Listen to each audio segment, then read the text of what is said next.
Hello, Contrarians, listeners, watchers, fans. Here we are with a preview, a warm up for our second installment in the Mount Rushmore asterisk arc. And this is the one where we talk about the asterisk itself. We talk about Cameron Diaz. So, our Cameron Diaz movie is the very, very fresh on the Tomatometer, Being John Malkovich. We really messed up by not having even just paper masks to start it, like John Malkovich little heads. Well, as much as we like to plan ahead, that level of planning ahead is beyond us. But yeah, 94% on Rotten Tomatoes. It's up there. Yeah, so you know what to expect. That means that on the main show, we're going to trash it pretty hardly until... We don't talk about this on the show. That has to be Cameron Diaz's highest movie, right? Unless Gangs of New York. I feel like that's in the 80%. I know there were some people that were kind of underwhelmed by that. Myself included. I can confirm it's her highest rated movie on Rotten Tomatoes. Well, there you go. Very appropriate, because this is the movie that gets her on the Mount Rushmore. Between Denzel and Kate Winslet, there she lies, Cameron Diaz. That's a movie waiting to happen. So she may be retired now, but we're bringing her out of retirement temporarily just so we can talk about Being John Malkovich on the Contrarians. We'll get to our real feelings in the real talk part of the episode. We're going to be kind of nasty about the movie in the Contrarians Corner part of the episode. But here on this video, we're just going to give you some quotes, give you some trivia, and we're going to figure out who Josh Gad would play if we were to recast Being John Malkovich. But anyway, Alex, fresh quotes. This is a fresh movie, as we said. Mm-hmm. One of the freshest we've done. We're going to start with David Germain from the Associated Press, who says, fabulously funny and delightfully disturbed, Being John Malkovich is the ultimate voyeur movie, a dark and at times malevolent take on what it's like to be in someone else's skull looking out. Is it fabulously funny? It's funny. I would say Hot Tub Time Machine is fabulously funny. If we're talking about a Cusack vehicle. Yes. All right. Next, Rob Harvilla from The Ringer says, except that even Jonze and Kaufman will most likely never provide a worthy substitute to Being John Malkovich themselves. It's awfully hard, even 20 years later, to find a movie even half as bizarre that was also even half as successful. Do you agree that Jonze and Kaufman peaked on the Malkovich? Well, we talk about that in the episode itself. I prefer her to this, but I'm trying to see now what the box office return was on that. I think, industry-wise, have they made a mark? I mean, he won his Oscar for her. That's true. I think that maybe Jonze more than Kaufman might have been able to ride that wave. Oh yeah, definitely, and yeah, I mean, the opening credits of Jackass 3 are just unreal. I'm curious. I'm sure that was Tremaine that directed it, but Spike Jonze was right behind him, kind of with his eye through the finder. All right. Next, Phil Villarreal from the Arizona Daily Star says, in just a few years, with a flurry of wildly imaginative films and 3 Oscar nominations, Kaufman has managed to join the likes of David Mamet, Stephen King, William Shakespeare, and Oscar Wilde on the short list of screenwriting superstars. How are you feeling about that Avengers team? David Mamet, Stephen King, William Shakespeare, Oscar Wilde, and Charlie Kaufman. I think I would hope that's supposed to be taken kind of ha-ha. I don't know. It sounds pretty... I mean, it's a fresh tomato. He's not making fun of him. It's like a Far Side thing. I mean... I would watch that sitcom. There's a lot to unpack there. Jeffrey Overstreet from Looking Closer says, this is Alice in Wonderland for this decade. Its heroes crawl down rabbit holes into a world of gender role and sexual identity conflicts. On the episode itself, didn't we already discuss the Alice in Wonderland thing, or did I just read that? I feel like that was you read common. That, yeah. Okay, I felt that was a common go-to for a lot of reviews. I was going to ask you if you thought that comparison was just towing the line between too pretentious, or I guess it was actually really common, to bring up Alice in Wonderland then in relation to Being John Malkovich. I mean, it's Yeah, in the sense that there's like this small trap door that they go through that leads them to like a magical land. But it's like, if that's your definition, if that's immediately Alice in Wonderland, then you got a lot of things that you're going to have to, chalk up to that. So, and John Malkovich as the Mad Hatter. It's one of those things. Anyone who would make that analogy, like, I have an image of them in my head, and like I would not be surprised if it's exactly what they look like when I saw them in person. We're going to close with Margaret A. McGurk from the Cincinnati Enquirer, who says, "What it leaves behind is a dizzying sense of exhilaration, like being bathed in champagne." Have you ever been bathed in champagne, Alex? When Hulk Hogan won the WWF title the first time, like Andre the Giant and like all the baby faces were backstage with him, and they did the thing where they pour like the champagne on his head, and he's like sweaty and he's teary, and like it just runs down his bald fucking head and gets into his eyes, and so he's trying to do his promo like this. He's like, what I did, and that's always been like something that's stuck in my mind of like, God, that shit has to burn.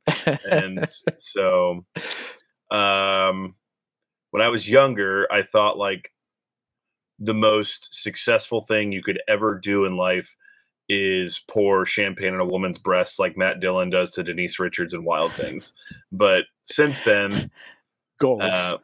Yeah, I mean, I know NASCAR and other sports. Yeah, it's kind of like the fun thing to do. Your thumb on the spout, but for me, there's way other.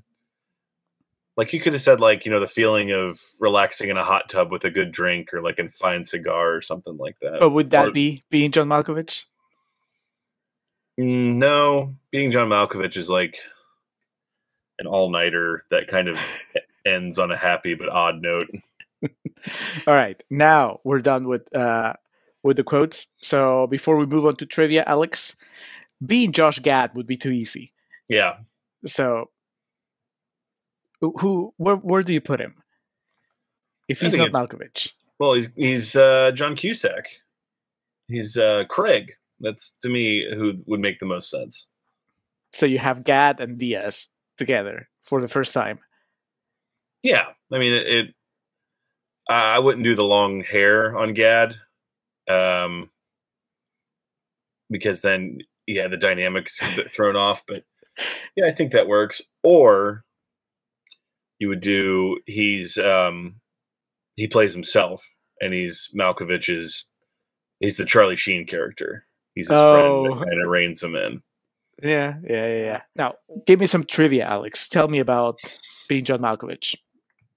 Well, it premiered in Venice on September 2nd of 1999. Had a wide release in the U.S. on October 29th of 1999. A budget of $13 million, a box office return of around $32.5 million. Just a delightful romp that people had to see.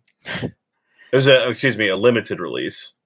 Looks like it expanded in the following weeks because, ramping up for the award season, of which this was nominated for 3, didn't win any, but Spike Jonze, Best Director, Screenplay, Charlie Kaufman, and Best Supporting Actress, Catherine Keener.